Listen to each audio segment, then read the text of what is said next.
বন্ধুরা, দেশে আওয়ামী লীগ নাই। এখন গন্ডগোলটা করে কে বলেন?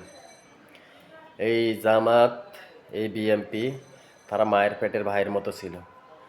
এখন আপনার আওয়ামী লীগ সরে গেছে, ফ্যাসিবাদী সরকার দেশ থেকে পালিয়ে গেছে। আমরা চাই আগের মতো আওয়ামী লীগ, আমরা চাই আগের মতো বিএমপি এবং জামাত যেরকম ভাই ভাই ছিল মায়ের পেটের ভাইয়ের মতো এরকম থাকুক।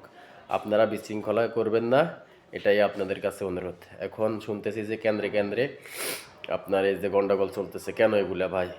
সুস্থ ভোট হবে, আমরা দেশের জনগণ, সাধারণ জনগণ আমরা গিয়ে ভোট দেব। আপনারা যদি এরকম করেন, জনগণ তো ভোট কেন্দ্রে যাবে না।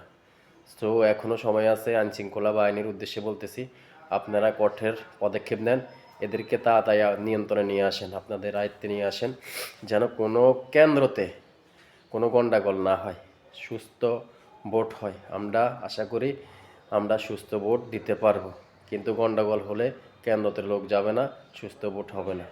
সো আপনাদের কাছে, আইনশৃঙ্খলা বাহিনীর কাছে আমার একান্ত অনুরোধ যে আপনারা জিনিসগুলা কঠোর থেকে কঠোরভাবে পদক্ষেপ নেবেন, যেন সাধারণ জনগণ ভোট দিতে পারে। সবাই ভালো থাকবেন। আসসালামু আলাইকুম।